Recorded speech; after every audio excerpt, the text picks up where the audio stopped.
CH-26 भाग 26 Bhopal Rana house के porch में दो गाड़ियां लगभग टकराते हुए ही बची थी। दोनों तरफ से वक्त पर ब्रेक लगे और कुछ इंच के फासले पर गाड़ियां रुक गई। लेकिन कोई किसी पर गुस्सा करता उससे पहले ही पीछे के दरवाजे आज बिना किसी का इंतजार किए खुल गए। एक गाड़ी से मानस तो दूसरी से करण उतरकर घर के अंदर दौड़ पड़े। जैसे ही उन्होंने दरवाजे से अंदर कदम रखा गोली की तेज आवाज उनके कानों में पड़ी और उनके कदम अपनी जगह ही जड़ हो गए।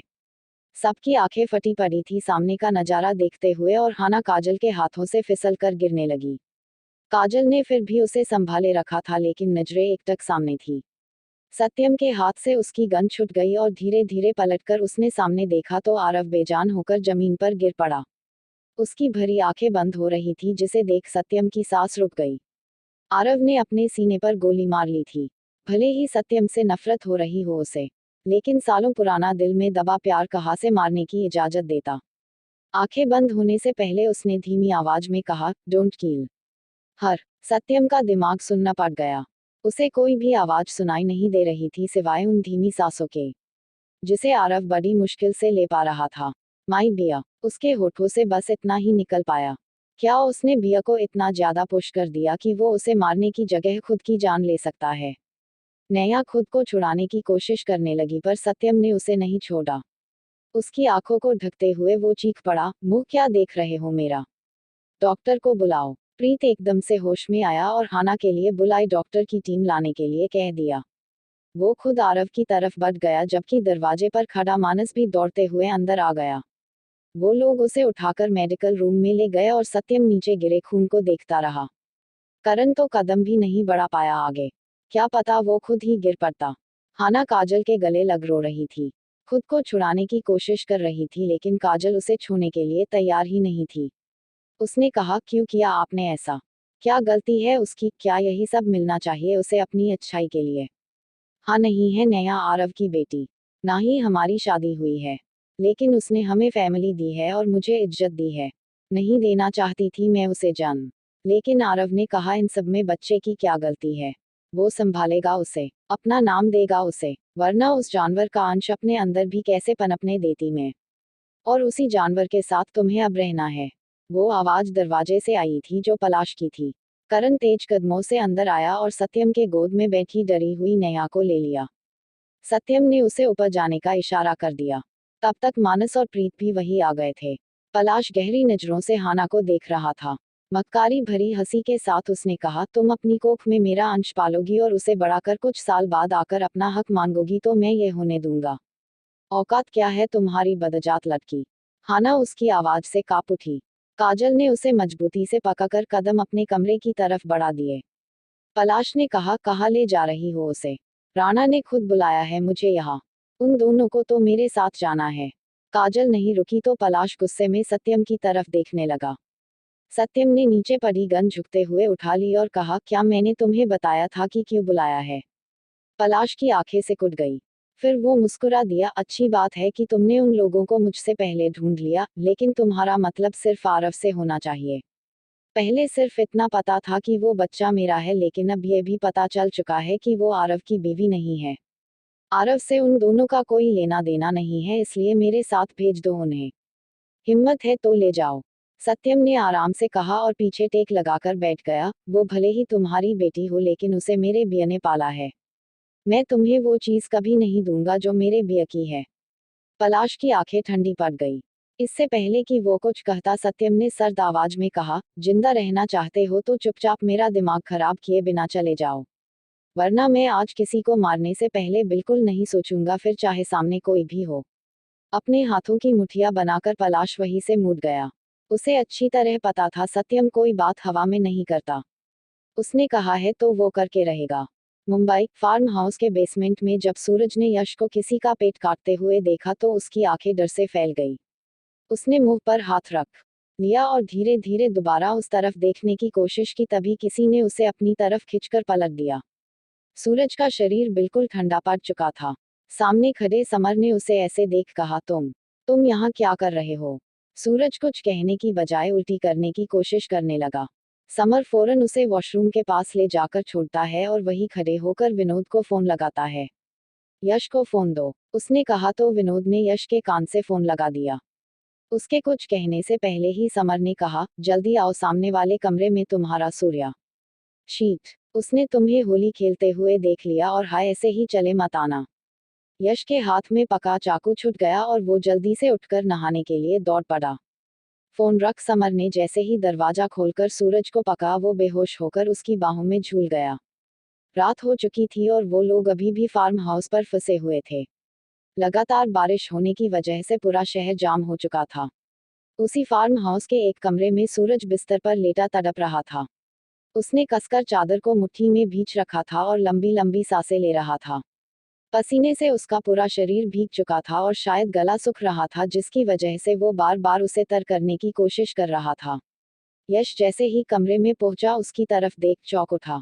हाथ में पकड़ी हुई खाने की ट्रे उसने टेबल पर रखी और तेजी से उसके पास जाकर बैठ गया।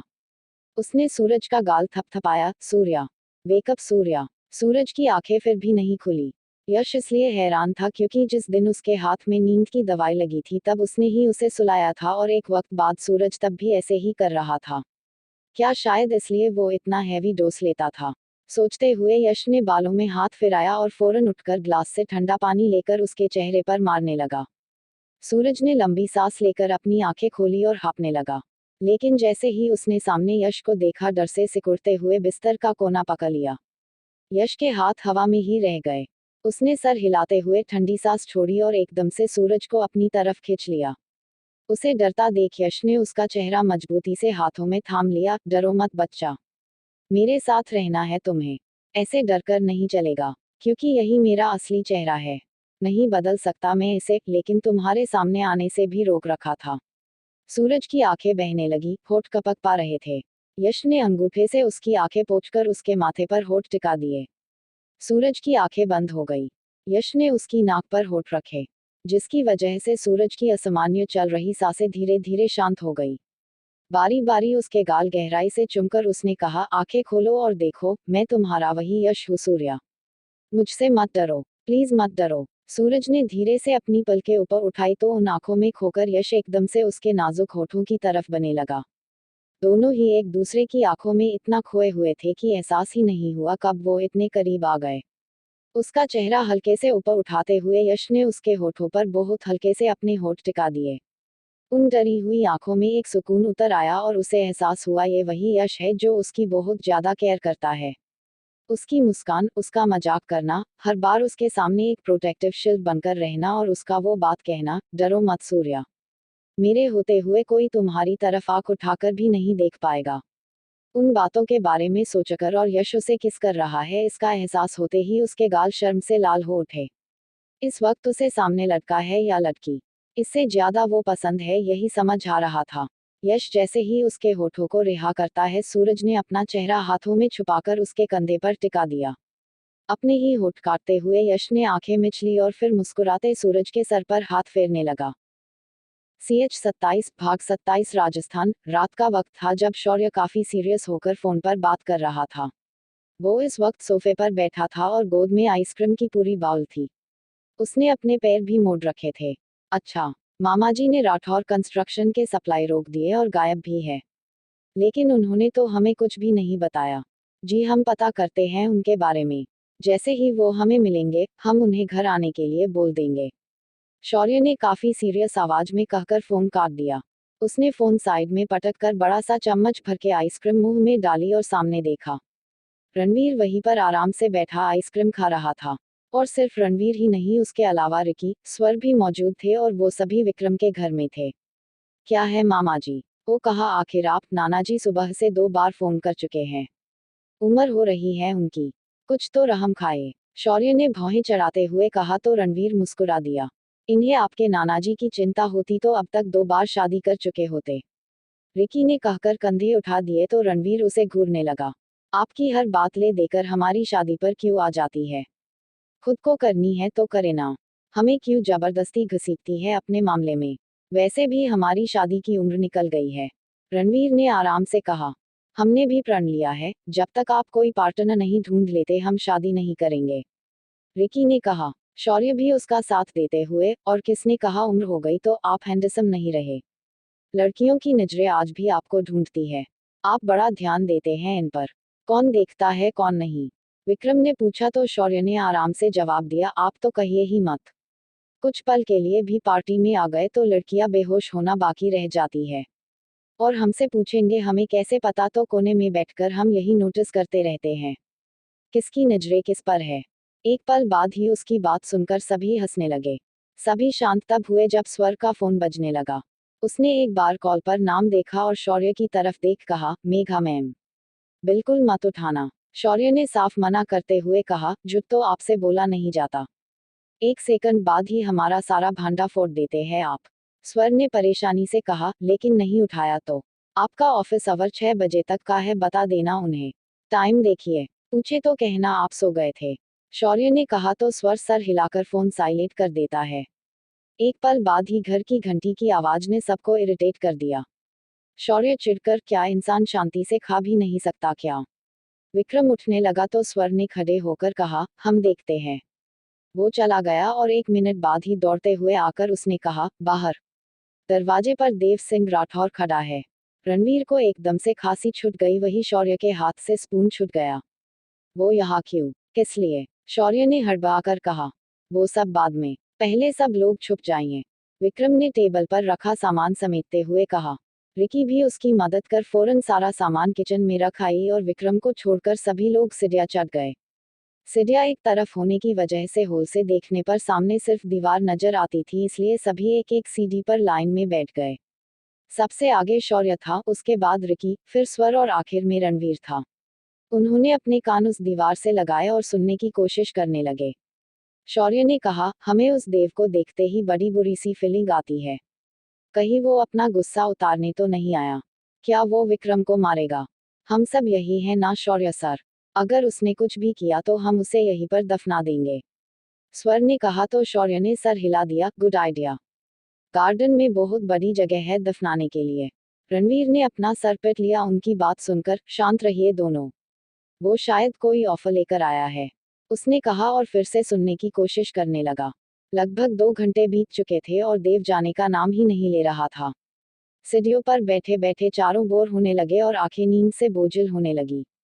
शौर्य का सर एकदम से रिकी के पैरों पर आ गया और रिकी तो पहले ही दीवार से सर लगाए सो चुकी थी। रणवीर की आंखें भी बंद हो रही थी, तभी स्वर का सर उसके सीने पर आ गया। रणवीर की आंखें खुल गई। उसे दूर करने की जगह रणवीर ने उसके सर पर ही अपना सर टिकाकर आंखें बंद कर ली। करीब 1 घंटा और बीत गया जब विक्रम ने देव की किसी भी ऑफर को मानने से इनकार कर उसे विदा कर दिया। वो बिजनेस की दुनिया में नया था, पर इन लोगों के चेहरे और उनकी नीयत पढ़ना अच्छे से आता था उसे। जिस जमीन पर वो मॉल बनवा रहा था वो जमीन किसी भी कीमत पर देव को देने से वो मना कर देता है।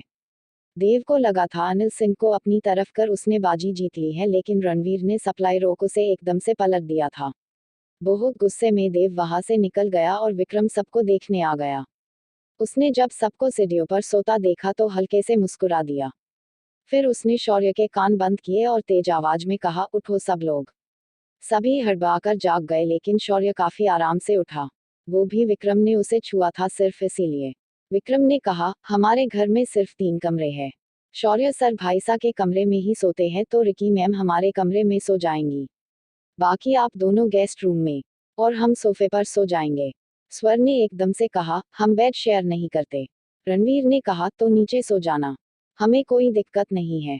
स्वर ने उसे घुरा तो रणवीर ने आराम से कंधे उठा दिए। तब तक शौर्य और रिकी आंखें मलते हुए विक्रम के पीछे सीढ़ियां चढ़ गए थे। स्वर भी रणवीर को घूरते हुए ऊपर जाने लगा। मुंबई, जब से यश सूरज ने किस की थी तब से सूरज उसे काफी ज्यादा अवॉइड करने लगा। वो यश से नजरें भी नहीं मिलाता था और इसी वजह से यश बेचैन हो जाता। प्रेमा चौल, शाम का वक्त था जब उसने सूरज के कमरे का दरवाजा खटखटाया। 1 मिनट बाद ही सूरज ने दरवाजा खोला तो यश को सामने देख वो सकपका गया। यश ने उसका बिहेवियर देख उसे घुरा और एक बड़ा सा बॉक्स अंदर लाकर उसे पका दिया। सूरज की आंखें बड़ी हो गई और बक्सा संभालते हुए उसने कहा, क्या है ये? तुम्हारे लिए, यश ने कहा और दरवाजा बंद कर सीधे किचन में चला गया। सूरज ने बॉक्स देखा और मुंह बनाकर उसे बेड पर रखते हुए कहा, लेकिन इसमें है क्या? खुद देख लो, यश ने अंदर से चिल्लाकर कहा। सूरज गहरी सांस भरते हुए, जो भी हो हम नहीं ले सकते। इसे वापस ले जाइए। दी हुई चीजें मैं वापस नहीं लेता। वैसे भी ये यहाँ से नहीं जाएगा। तो कोशिश भी मत करना फेंकने की। यश ने किचन से झांकते हुए बिल्कुल सर्द आवाज में कहा तो सूरज की आंखें भी छोटी हो गई। उसने टेबल पर से कटर लिया और बॉक्स खोलने लगा। जब तक सूरज बॉक्स खोल रहा था तब तक यश चाय बनाकर बाहर ले आया। सूरज का कप टेबल पर रख वो अपनी वाली पीते हुए उसे देखने लगा। जैसे ही सूरज ने वो बॉक्स खोला वो सुनना पड़ गया। उसके सामने गिटार था जिस पर उसका नाम भी लिखा हुआ था, सूर्या। सूरज पल के झपकाना तक भूल गया था। उसने गिटार हाथ में उठा लिया और देखने लगा। उसकी आंखों में चमक थी जिसे देख यश मुस्कुरा पड़ा। ये बिल्कुल वही, मतलब बिल्कुल हमारे वाले जैसा, खुद से कहते हुए सूरज को एकदम से दिखाई देने लगा। किसी ने पहले उसके सर पर गिटार मारा और फिर दीवार पर। उसके हाथ से वो गिटार छुटकर बिस्तर पर गिर पड़ा और अपने दोनों हाथों से वो सर का पिछला हिस्सा दबाने लगा। यश के होठों की मुस्कान एक पल में गायब हो गई और उसने तेजी से कप साइड रख सूरज को पकड़ लिया। सूरज की आंखें बह रही थी और शरीर पसीने से गिला होने लगा। उसका शरीर का कंपन यश को महसूस होते ही उसने उसे मजबूती से गले लगा लिया। शांत हो जाओ सूर्या, कोई तुम्हें हार्म नहीं करेगा। मैं हूं ना तुम्हारे पास। कहते हुए वो सूरज की पीठ पर हाथ फिराने लगा। न जाने क्यों यश के मुंह से वो नाम सुनकर ही सूरज शांत पड़ जाता था। ऐसा लगता था उसके पापा उसे बुला रहे हैं। वो वार्म और प्रोटेक्टिव फील उसे यश के साथ हमेशा महसूस होती थी। उसने कसकर अपनी आंखें बंद की तो कानों में अपने जख्मी पिता की बात सुनाई देने लगी, मेरा सूर्या बहुत स्ट्रांग है। वो हार नहीं सकता। जीना होगा तुम्हें, खुद के लिए और अपने पापा के लिए। सूरज ने गहरी गहरी सांसें लेते हुए आंखें खोली और कहा, हाँ, हम ठीक है। सॉरी, हम डराना नहीं चाहते थे आपको। यश ने उसे बिस्तर पर बिठा दिया और सबसे पहले वो गिटार उठाकर बॉक्स में बंद कर दिया। फिर उसे पानी पिलाकर उसने कहा, सॉरी, गलती मेरी है। बिना तुम्हारी सिचुएशन जाने मुझे दखलंदाजी नहीं करनी चाहिए। आगे से मैं पूरा ध्यान रखूंगा। कोई जरूरत नहीं है ये गिटार रखने की। मैं वापस ले जाता हूँ। हमने ज्यादा ओवर रिएक्ट कर दिया। और वापस ले जाने की जरूरत नहीं है। आपका गिफ्ट बहुत अच्छा है, बिल्कुल सेम गिटार दिया था पापा ने हमें। सूरज ने यश की तरफ देखा, कभी अपने पास्ट से संभल पाए तो इसे जरूर बजाएंगे। इतना कहकर उसने अपनी बाहें यश की कमर पर लपेट ली और चेहरा उसके पेट में छुपा लिया।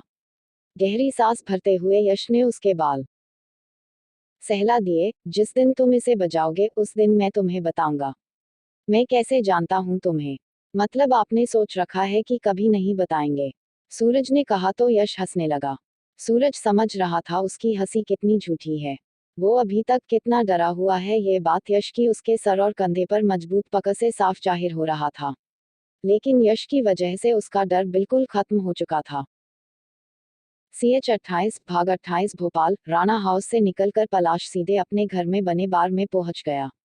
उस बार में पहले से ही प्रथम सिंह रघुवंशी बैठा शराब पी रहा था। अपने पिता को वहां देख पलाश बिना किसी हिचकिचाहट से उनके सामने जाकर बैठा और अपने लिए पैग बनाने लगा। प्रथम ने भारी आवाज में कहा, राणा हाउस गए थे? क्या हुआ? ले आए उस 2 कौड़ी की लड़की और बच्चे को? लाए हो तो दोनों को एक साथ खत्म कर दो। तुम्हारी शादी में अड़चन ना आने पाए वो दोनों। पलाश ने पैग उठाकर एक सांस में गटक लिया और कहा, वो राणा। उसने कहा, हिम्मत है तो उन्हें ले जाकर दिखाए। कमीने आरव ने उस लड़की को अपना नाम दिया है तो अब राणा उसे नहीं देगा। उसने प्रथम की तरफ देख कहा, मुझे क्या करना चाहिए पापा? हटा दो रास्ते से। प्रथम ने आराम से शराब का सीप लेकर कहा, जैसे तुम्हारे बाप ने उसके बाप को हटाया था तुम भी उसे रास्ते से हटा दो। बाप बेटे के खून में ही है दूसरों के मामलों में टांग अड़ाना।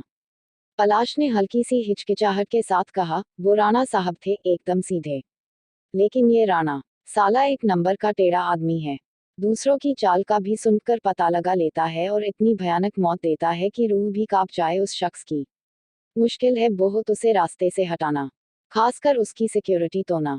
तो फिर घर में छुपकर बैठ जाओ उसके डर से। प्रथम ने कहा तो पलाश उसे घूरने लगा, अगर तुम्हारा बाप भी डर गया होता तो अब तक राणा साहब सर पर नाच रहा होता मेरे। अपनी मर्दानगी सिर्फ औरतों के सामने नहीं किसी मर्द के सामने जाकर साबित करो। इतना कहकर प्रथम खड़ा होकर चला गया। पलाश के हाथ में पकड़े ग्लास पर उसकी पकड़ इतनी कस गई कि एक वक्त बाद वो टूटकर बिखर गया। राणा, राणा, राणा, बिल्कुल ऐसे ही कुचल दूंगा तुम्हें। आज की बेइज्जती तुम्हें काफी महंगी पड़ेगी, बस इंतजार करो मेरी बारी आने का। उसकी आंखें आग उगल रही थी और ग्लास के टुकड़े धंसने की वजह से हाथ खून से लाल हो चुका था।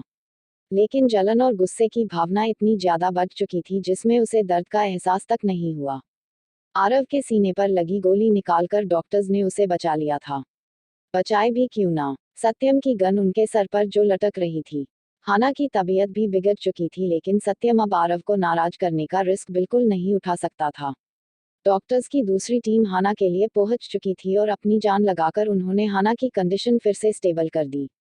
इस बीच करण नेहा का पूरा ख्याल रख रहा था और जैसे कि उसके रूम में किसी का आना मना था इसलिए कोई चाहकर भी अंदर नहीं जा पाया। वो खुद भी नेहा को किसी को छूने नहीं देना चाहता था जब तक आरव होश में न आ जाए। जैसे उसकी खुद की बेटी हो ऐसा बिहेव वो कर रहा था। पूरे 2 दिन सत्यम बिना सोए और खाए पिए आरव के पास मौजूद रहा। लेकिन जैसे ही उसे होश आने लगा वो चला गया वहां से। डॉक्टर ने आरव को चेक किया और कहा आप अभी बिल्कुल ठीक है लेकिन आराम की सख्त जरूरत है। करण वहीं पर मौजूद था जिसने फौरन सर हिला दिया। डॉक्टर के जाते ही आरव ने कहा डॉल कहाँ है, मैं ले आता हूँ उसे।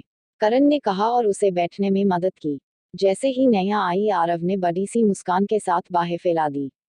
वो दौड़ते हुए उसके पास आई और बस कुछ दूरी पर रुक गई। क्या हुआ डॉल, डैडा के पास नहीं आओगी? क्या आपने मिस नहीं किया मुझे? आरव ने कहा तो नेहा की आंखें बहने लगी। उसने कहा मैंने आपको और मम्मा को बहुत मिस किया लेकिन मैंने कहा था ना मैं स्ट्रांग और ब्रेव हूँ। आरव की आंखें नम हो गई। यस माय डॉल, चलो अभी डैडा को हग करो क्योंकि डैडा ने भी आपको बहुत ज्यादा मिस किया। लेकिन आपको चोट लगी है, क्या मैं सिर्फ किस्सी दूं तो चलेगा? नेहा ने कहा तो आरव हंसते हुए बिल्कुल दौड़ेगा। किसके बहाने ही आरव ने उसे सीने से लगाकर सुकून के साथ आंखें बंद कर ली। वही स्टडी रूम में बैठे सत्यम ने टैब बंद कर दिया जिसमें वो आरव को खुलकर मुस्कुराते हुए देख रहा था। वो मुस्कान आज उसके दिल को भी सुकून पहुंचा रही थी। पीछे सर टिकाकर उसने आंखें बंद की और कुछ ही पलों में सो गया। दोपहर का वक्त था जब करण आरव को खाना खिलाकर दवाई देता है। नेहा को उसने काजल के साथ हाना के पास भेज दिया था। कमरे का दरवाजा खुला और दोनों की नजरें उस तरफ घूम गई।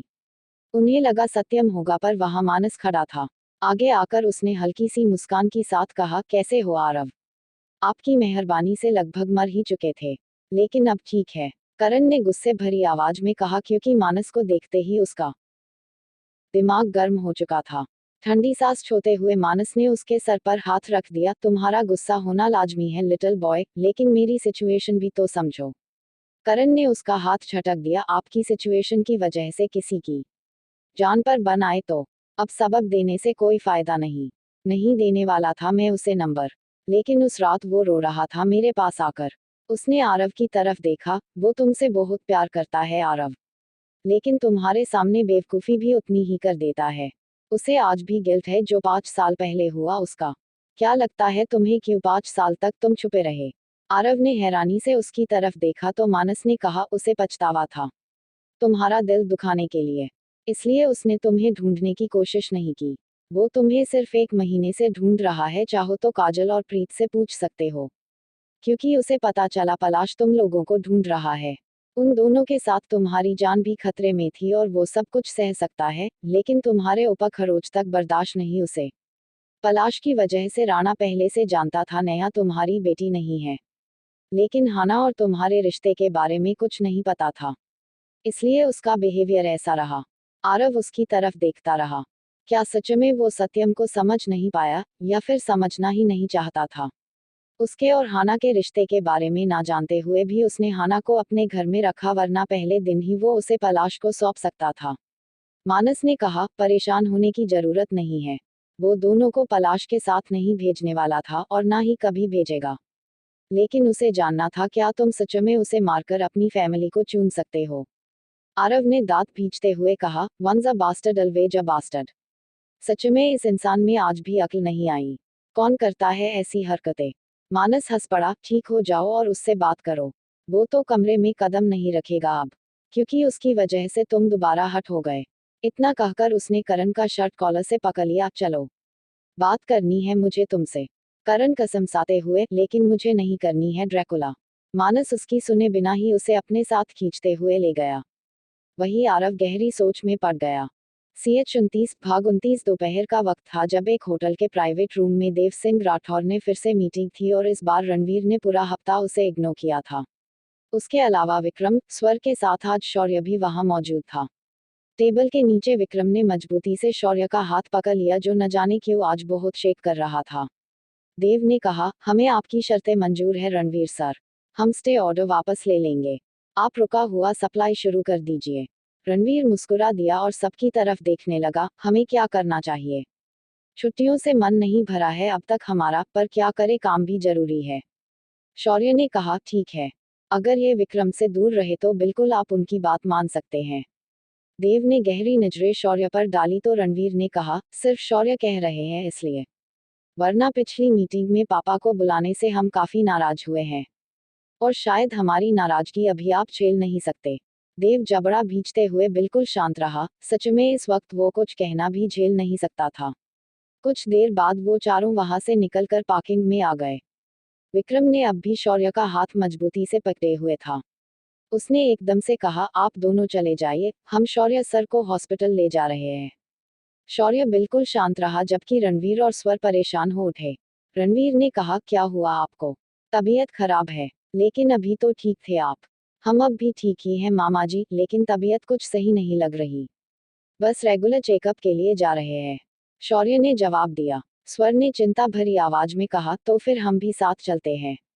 शौर्य ने कहा, आप ऑफिस चले जाइए। हमारे ना होने से किसी एक का वहां रुकना जरूरी है। आप दोनों बिल्कुल फिक्र ना करें। और मामा जी प्लीज स्वर को ऑफिस ड्रॉप कर दीजिए। रणवीर ने सर हिला दिया तो शौर्य विक्रम के साथ चला गया। उनके जाते ही स्वर पलट गया। रणवीर ने चाबी उसकी तरफ उछालकर कहा, अच्छी बात है, फिर ड्राइव करो। स्वर मुंह बनाकर उसके पीछे चला गया। आधे रास्ते ही विक्रम और शौर्य पहुंचे थे कि एकदम से शौर्य बेल्ट के सहारे आगे झुक गया। विक्रम ने फौरन गाड़ी साइड रोक शौर्य का सीट बेल्ट खोल दिया और उसे पकड़कर कहा, शौर्य सर, क्या हो रहा है आपको? शौर्य पसीने से भीग चुका था और उसकी आंखें बंद खुल रही थी। विक्रम ने ऐसी को ओनकर उसका कोट निकाल दिया और शर्ट के कुछ बटन भी खोल दिए। शौर्य कुछ बोलने की हालत में बिल्कुल नहीं लग रहा था जिसे देख विक्रम परेशान हो उठा। उसे अपने सीने से लगाते हुए विक्रम ने फिर से ड्राइव करना शुरू कर दिया। उसका कोट शौर्य ने मजबूती से पकड़ लिया और धीरे से कहा, हाँ, हम ठीक है, घर चलिए, कुछ देर सोना चाहते हैं हम। लेकिन आपकी तबीयत बिल्कुल ठीक नहीं है, एक बार हॉस्पिटल जाकर तसल्ली कर लेंगे।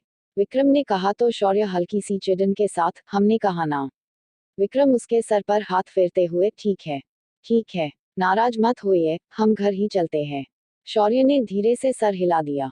वहीं दूसरी तरफ रणवीर की गाड़ी सुनसान रास्ते से होकर गुजर रही थी। स्वर बिना बात किए बिल्कुल शांति से सामने सड़क पर देख रहा था जबकि रणवीर ने एकदम से कहा, आप और देव साथ पड़े हो ना? फिर उसके पास जॉब करना छोड़ शौर्य के पास क्यों आ गए? हमारे ख्याल से शौर्य आपके जूनियर रहे होंगे। स्वर ने हल्की सी नजरें उसकी तरफ फिराई, क्या ये विवाद का विषय है कि क्यों हम राठौर की जगह ठाकुर ग्रुप में काम करते हैं? रणवीर ने हाथ उठा दिए, बिल्कुल नहीं। स्वर फिर से सामने देखने लगा, हमारे पिताजी काम करते थे हुकुमसा के साथ। उनके जाने के बाद हम अकेले पड़ गए थे। हमें पैसे ऑफर करने की जगह उन्होंने जॉब ऑफर की, शौर्य सर को प्रोटेक्ट करने की। रणवीर ने सर हिला दिया और स्वर को गौर से देख कहा, लेकिन एक कॉलेज स्टूडेंट को बॉडीगार्ड बना देना? ठाकुर साहब ने क्या देखा आखिर आपके अंदर? इतने से तो हो। स्वर ने ठंडी सांस छोड़ते हुए कहा, 17 साल की उम्र से हम स्ट्रीट फाइटिंग करते थे। रणवीर हैरान रह गया, कितनी फाइट जीते हो? स्वर ने चिढ़कर उसकी तरफ देखा और तेज आवाज में कहा, हम आज तक कोई फाइट नहीं हारे। चाहो तो किसी से भी पूछ लीजिए। शायद पहली बार था जब स्वर किसी पर चिल्लाया हो, लेकिन नाराज होने की जगह रणवीर हंस पड़ा, तो तुम्हें गुस्सा भी? कहते हुए उसकी नजर एकदम से सामने गई। एक ट्रक तेजी से उनकी तरफ आ रहा था, वो भी गलत दिशा में। रणवीर की आंखें बड़ी हो गई जिसकी वजह से स्वर ने भी सामने देखा। इससे पहले कि वो कुछ समझ पाते ट्रक तेजी से करीब आ गया और मजबूरन रणवीर ने गाड़ी का स्टीयरिंग घुमा दिया। मेन सड़क छोड़ गाड़ी कच्चे रास्ते पर आ गई जो शायद सीधे रेगिस्तान की तरफ जाता था। रणवीर ने पलटकर देखा तो उसकी आंखें छोटी हो गई। ट्रक रास्ते पर रुका हुआ था। उसे मारने की साजिश थी, यह बात समझने में रणवीर को पल भर का समय भी नहीं लगा। तभी स्वर ने उसे दूसरा झटका दे दिया, गाड़ी के ब्रेक फेल हो चुके हैं। रणवीर ने गहरी सांस ली और खुद को शांत रखते हुए कहा, पैनिक मत कीजिए, फ्यूल कितना है? अनफॉर्चुनेटली बहुत ज्यादा और सामने दूर दूर तक सिर्फ रेगिस्तान है। हम नहीं जानते हैं ये कितना लंबा है, लेकिन गाड़ी नहीं रुकी तो हम मर जाएंगे। स्वर काफी ज्यादा पैनिक कर रहा था। रणवीर ने सीट पर सर टिका लिया, तभी पीछे से दो गाड़ियां धूल उड़ाते हुए आती दिखने लगी। इनसे छुटकारा पाना होगा पहले, वरना दोनों तरफ मौत ही है। स्वर ने झल्लाकर सर घुमा लिया। मुसीबत आती है तो चारों तरफ से, आगे आग और पीछे खाई। मजबूरन स्वर को गाड़ी की स्पीड बढ़ानी पड़ गई और वो खोते चले गए उस रेगिस्तान के अंदर। रणवीर ने एकदम से डैशबोर्ड खोलकर गन निकाली और उसे लोड करते हुए शीशा खोल दिया। पीछा करने वाली गाड़ियां लगभग पहुंच ही चुकी थी उनके करीब। दोनों गाड़ियां एक एक तरफ से हो गई और उनकी गाड़ी के साथ चलने लगी। रणवीर का इशारा पाकर स्वर ने अपनी तरफ का कांच भी खोल दिया। रणवीर ने अपनी तरफ आ रही गाड़ी के टायर पर निशाना लगाया, जो बिल्कुल अचूक था। रास्ता छोड़कर गाड़ी एकदम से नीचे जाकर रेत में धंस गई। स्वर हल्का सा पीछे हुआ तो रणवीर ने उसके सामने से गोली चला दी। दूसरी तरफ से आ रही गाड़ी का कांच भेदते हुए गोली पैसेंजर सीट पर बैठे आदमी के सर में लगी और जैसे ही वो आगे लुक गया, रणवीर ने दूसरी गोली चला दी। हल्की सी आड़ी टेढ़ी होकर वो गाड़ी एकदम से पलट गई, जिसे देख रणवीर और स्वर दोनों ने ही चैन की सांस ली। लेकिन मुसीबत अभी टली नहीं थी। गाड़ी की स्पीड बरकरार थी, जो ना कम हो रही थी, ना ही ब्रेक लग रहे थे। CH-30 भाग 30 मुंबई। सुबह का वक्त था जब यश की गाड़ी एक हॉस्पिटल के पार्किंग लॉट में खड़ी थी। रुकी हुई गाड़ी में से सूरज उतरने के लिए मना कर रहा था। यश दरवाजा खोले उसके सामने खड़े होकर, 1 मिनट में तुम नहीं उतरे, देन आई प्रॉमिस, किसी की परवाह किए बगैर मैं तुम्हें उठाकर अंदर ले जाऊंगा। आप बहुत झूठे हो यश, हमें नहीं पता था आप हॉस्पिटल लाने वाले हैं, वरना हम आते ही नहीं आपके साथ। हम अंदर नहीं आएंगे, हमें कॉलेज जाना है। सूरज ने फौरन ना में सर हिलाते हुए कहा। यश ने गहरी सांस ली और अपनी गर्दन पर हाथ फिराना शुरू कर दिया। सूरज जितना उसे समझता था उस हिसाब से यश को फिलहाल गुस्सा आ रहा था, लेकिन वो यश का गुस्सा झेल सकता है पर हॉस्पिटल में जाना नहीं। यश ने एकदम से कहा, तुमने मुझे मजबूर किया ये करने के लिए, अब मुझे दोष मत देना। इतना कहकर यश ने उसे पकड़कर गोद में उठा लिया तो सूरज की आंखें बड़ी हो गई। पैर से ही दरवाजा बंद करते हुए यश अंदर चल पड़ा। सूरज ने बच्चों जैसे रोनी आवाज में कहा, नहीं नहीं, हमें नहीं जाना यश, प्लीज वापस चलिए। हम बीमार नहीं हैं, लेकिन यहाँ जाकर जरूर हो जाएंगे। यश ने उसे घुरा, फिर भी सूरज पर कोई फर्क नहीं पड़ा, उसका चिल्लाना जारी रहा। किसी छोटे बच्चे की तरह हरकतें कर रहा था वो, जिसे देख आते जाते लोग मुस्कुरा रहे थे। यश बिना किसी की परवाह किए उसे लिफ्ट से सीधे टॉप फ्लोर पर ले गया। वहां सिर्फ एक केबिन था और दूसरा कोई मौजूद भी नहीं था। बिना नोक किए यश सीधा अंदर घुस गया। सूरज यहां आकर थोड़ा चुप हो गया था, क्योंकि वो केबिन टिपिकल हॉस्पिटल रूम से काफी ज्यादा अलग था, बिल्कुल किसी ऑफिस केबिन की तरह। केबिन में एक तरफ टेबल लगी थी। दरवाजा खुलने की आवाज से चेयर पलट गई और उस लड़की ने कहा, आराम से यश, मैं भागी नहीं जा रही, मुझे तुम्हारा ही इंतजार था। सूरज उस लड़की की तरफ पलके झपकाते हुए देखता रह गया, क्योंकि वो कमाल की खूबसूरत थी। आंखों पर लगे ग्लासेस भी उसकी खूबसूरती कम नहीं कर पाए। सूरज की नजर उसके बाद नेम प्लेट पर गई, डॉक्टर सृष्टि देसाई, साइकेट्रिस्ट। सूरज ने हैरानी से यश की तरफ देखा, जबकि यश पहले से ही उसे देख रहा था।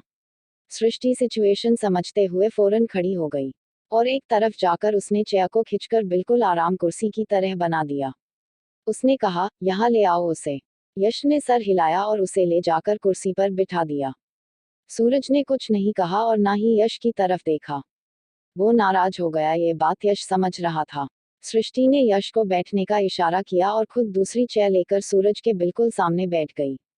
फिर उसने नॉर्मल टोन में कहा, मेरा नाम शायद तुमने पढ़ लिया है, पर मेरे नाम के आगे की डिग्री पढ़कर शौक होने की या परेशान होने की जरूरत नहीं है।